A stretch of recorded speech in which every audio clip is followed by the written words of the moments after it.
Oh là là là là, qu'est-ce que vous m'avez fait peur. Qu'est-ce que vous m'avez fait peur. Je pensais que ça allait être une régalade, comme contre Saint-Etienne, mais là vraiment vous m'avez fait peur.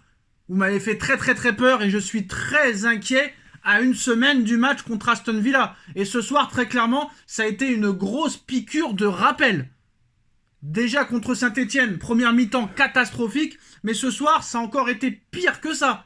Contre Dunkerque, une sixième de Ligue 2. Pourtant, il y avait l'équipe type ce soir. Hein. Il y avait l'équipe type, mais on va en parler. Un Paris Saint-Germain victorieux ce soir.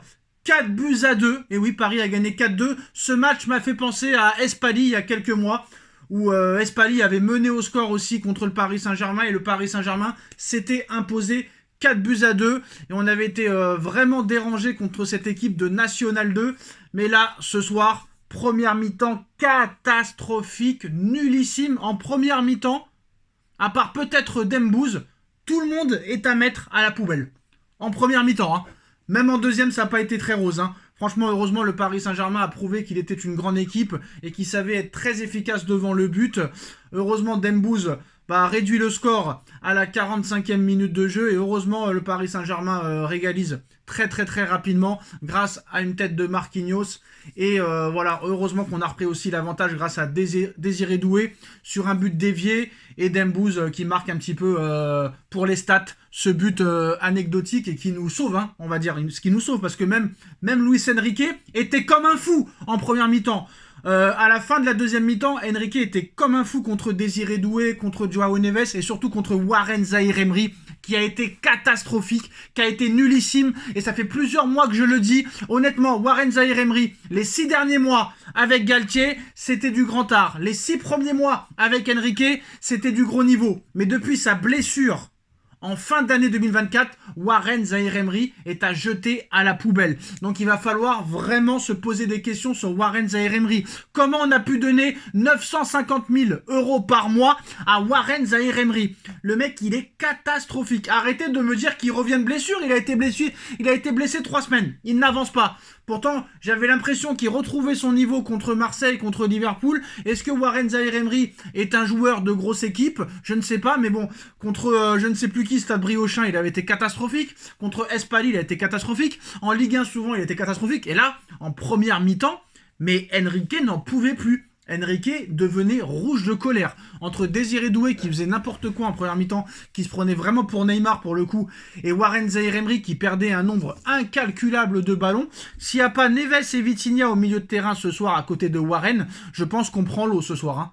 Très clairement, on prend l'eau ce soir. Il va falloir ouvrir le débat Warren Zaïre-Emery. Moi, quand il faut que j'ouvre un débat, je l'ouvre. J'avais ouvert le dossier Hakimi il y a quelques années. Là aussi, ce soir, Hakimi, ce soir, tout le monde est passé à travers, j'ai l'impression. Et Beraldo. Oh non, Beraldo, c'est pas possible. Mais comment t'es devenu joueur professionnel? C'est pas possible. Mais vous avez été me le chercher. Non, moi j'ai pas confiance. Hein. Franchement, Beraldo, titulaire en défense centrale à l'aller contre Aston Villa, parce que comme vous le savez, Marquinhos s'est blessé. Moi je suis pas... Je suis pas confiant du tout. Hein. Voilà, très inquiétant concernant Beraldo. Hein. C'est lui qui sera aligné contre Aston Villa. Et moi j'ai vraiment très peur. Mais ce style de match-là, moi, j'aime pas du tout. Franchement, j'aime pas du tout. Et ce soir, on a vu un Paris Saint-Germain pas bon du tout. Hein. Pas bon du tout, mais qui gagne quand même 4 buts à 2. Et ce soir, pour moi, c'est la victoire d'Enrique. Pourquoi c'est la victoire d'Enrique? Parce que, à l'inverse des Pochettino, Galtier, Tourelle et compagnie, lui à 2-0, Monsieur Enrique à 2-0, il reste pas les bras croisés. Il essaie de trouver des solutions. Il parle à ses adjoints, il parle à son banc, il parle à ses joueurs, il donne des consignes, il fait des gueulantes à Warren Zaïre-Emery, il fait des gueulantes à Désiré Doué, à Barcola. Et on a vu qu'en deuxième mi-temps, c'était quand même beaucoup mieux, même si on s'est fait un petit peu bouger. Voilà, on a réussi à mettre 4 buts après, mais tu vois que le mec réagit. Tu vois Campos descendre des tribunes et faire « Allez, vamos, vamos, vamos, vamos !» Alors qu'on le voyait pas ça à l'époque. On le voyait pas ça à l'époque de Leonardo. Là, il y a vraiment un esprit d'équipe, un collectif où quand quelqu'un est dans le mal, ben on vient l'aider. Voilà, les joueurs s'entraident ensemble, le directeur sportif vient parler aux joueurs, l'entraîneur parle aux joueurs, parle à ses adjoints, ça parle partout, ça se motive, c'est bien. On voit Dembouz à la mi-temps essayer d'encourager l'équipe pour qu'elle revienne. Et voilà. Alors la deuxième mi-temps, évidemment, a été meilleure que la première, mais ça n'a pas été exceptionnel non plus. Mais voilà. Très clairement, ce soir, c'est une piqûre de rappel. On a été en grand danger. Mais malgré ça, Paris a été mené et Paris a gagné. Et moi, ce que j'ai bien aimé surtout, c'est qu'à la fin du match, t'as Luis Enrique qui demande à tous ses joueurs d'aller voir les supporters parisiens qui ont fait le déplacement. Et on a fêté cette victoire comme il se doit, comme si on avait gagné la Coupe du Monde. Mais c'est beau à voir. Tu vois Enrique qui demande aux joueurs d'aller voir les supporters. C'est beau, il y a un cœur, il y a une âme. Campos aussi qui te fait ça avec les joueurs, avec Enrique. Il y a une vraie entraide. Il y a quelque chose. Il y a quelque chose, tu vois. Et ça fait réellement plaisir. Donc maintenant, moi, là c'est une grosse piqûre de rappel. Il faut mieux que ça arrive ce soir que la semaine prochaine. Moi, j'aurais pas accepté honnêtement une défaite ce soir. Ça arrive de perdre, mais contre Dunkerque, tu peux pas perdre. Il y a des défaites, tu peux pas accepter. Tu peux accepter de perdre contre Monaco, contre Lyon, contre le Real, contre le Barça, contre des Liverpool, contre des machins, mais contre Dunkerque, deuxième division, tu n'as pas le droit. Tu n'as pas le droit de perdre. C'est interdit. Et moi, à 2-0, je la sentais mal, l'histoire. Je me disais, ils peuvent jouer toute la nuit, ils ne marqueront pas. Donc, Safonov, c'est une grosse daube. Alors, pour ceux qui me posent la question, pourquoi Safonov a été acheté 15 millions d'euros, c'est simple. Safonov a le même agent que Kvaratskhelia. Et Paris a acheté Safonov pour avoir Kvaratskhelia 6 mois plus tard. D'ailleurs, Kvaratskhelia, c'est le schéma manquant. Hein. Quand Kvaratskhelia n'est pas là, Barcola et Doué, ce ne sont pas les mêmes. On les voit beaucoup plus relâchés, beaucoup plus nonchalants. Et quand Kvaratskhelia est sur le terrain, tu vois très clairement que Barcola, Désiré Doué sont beaucoup plus forts que quand Kvaratskhelia n'est pas là. Doué et Barcola sont plus forts quand il est sur le terrain. Et quand il n'est pas sur le terrain, ça descend un petit peu. Ça descend un petit peu de niveau. Dembouz, exceptionnel, remarquable. Pour moi, c'est l'homme du match ce soir. Doublé. 33e but de la saison, toute compétition confondue. 32 avec le Paris Saint-Germain, 1 avec l'équipe de France. Dembouz reprend de l'avance. Hein. Moi, je pense, là, il est pas loin d'être deuxième ou premier du Ballon d'Or à l'heure où on parle. Hein. Parce que là, c'est quand même des grosses stats. Sur les 33 buts qu'il a inscrits, toutes compétitions confondues, un seul sur penalty. C'est pas le cas de Mbappé ou peut-être de Rafinha. Mais on verra ce qui se passera. Hein. C'est la fin de saison, c'est à la fin du bal qu'on paye les musiciens.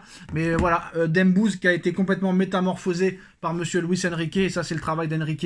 Pour moi, ce soir, c'est la victoire de Enrique qui a su remotiver ses joueurs à aller vers l'avant, à ne pas lâcher, à continuer. Et ça, c'est bien parce qu'à 2-0, même contre une grosse équipe, à 2-0, des fois même contre une petite équipe, tu peux te relâcher et tu peux croire dans ta tête que tu ne peux pas le faire. Et ils ont été chercher cette victoire. Ça, c'est très très beau. En plus, je me suis dit, en première mi-temps, on a tout contre nous. On perd 2-0. Il y a une main complètement décollée du défenseur de Dunkerque. Il siffle pas penalty pour nous. Donc, je me suis dit, là, on a tout contre nous. Et heureusement, Luis Enrique a su remobiliser ses troupes. Et on a vu très clairement un Paris Saint-Germain catastrophique ce soir, mais qui a quand même été chercher cette victoire.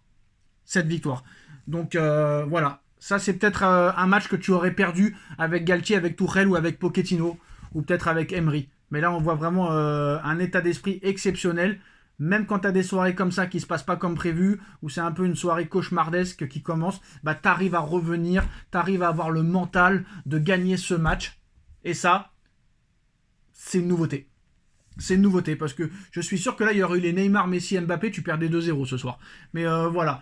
Maintenant, comme on dit, dans la vie, c'est toi contre toi. C'est toi-même contre toi-même. Et au Paris Saint-Germain, c'est le Paris Saint-Germain contre le Paris Saint-Germain. Si le Paris Saint-Germain est concentré à 1000% et qu'il joue son football de d'habitude, Paris se qualifiera facilement contre Aston Villa. Si Paris prend de haut ses adversaires, comme ils l'ont fait ce soir, Paris peut avoir de très grosses difficultés contre Aston Villa. Mais j'espère que Paris se qualifiera contre Aston Villa et qu'on passera vite à autre chose, enfin pour aller en demi et vraiment rencontrer des grosses équipes. Mais voilà, que ce soit Dunkerque, Espali, Stade Briochin, Aston Villa, c'est toujours des matchs très très durs à gérer et à appréhender parce que c'est des équipes qui n'ont rien à perdre et qui donnent tout, quoi. Et qui jouent le match de leur vie contre le Paris Saint-Germain, pour se montrer aussi, pour voir que d'autres clubs peut-être pourraient les prendre. Mais voilà, ce soir, Safonov, j'ai pas aimé, Mendes, j'ai pas aimé, Hakimi, j'ai pas aimé, Marquinhos et Beraldo, catastrophique, Neves et Vitinha, match très moyen, Mais heureusement, parce qu'ils ont tenu quand même la dragée haute parce que c'est Warren qui a complètement coulé ce soir. Warren, il a coulé. Et heureusement quand même que Vitinha et Joao Neves étaient là. Parce que voilà, ils ont été quand même très moyens en première mi-temps et un peu mieux en deuxième. Barcola, pour moi, je ne l'ai pas trouvé bon du tout aujourd'hui. Désiré Doué a été catastrophique en première mi-temps, mais heureusement, en deuxième mi-temps, il s'est réveillé et il a été décisif avec son but. Il n'y a que Dembouz qui a rien à dire ce soir. Voilà, moi j'ai trouvé tout le monde mauvais, surtout en première mi-temps. Mais Dembouz, quand même, ce soir, ça a été un vrai capitaine, même s'il ne l'est pas. Ça a été un meneur d'hommes ce soir, et en plus un mec décisif. Voilà. Le Paris Saint-Germain se qualifie pour la finale de Coupe de France pour la deuxième fois d'affilée. Paris en course vers une 16e Coupe de France peut-être. Et ce sera contre Cannes ou contre Reims. Mais Paris se qualifie. Grosse piqûre de rappel. Hein. Gros rappel à l'ordre après ce match très compliqué ce soir. Mais à la finale, cette victoire, dites-moi aux commentaires. Tchuss.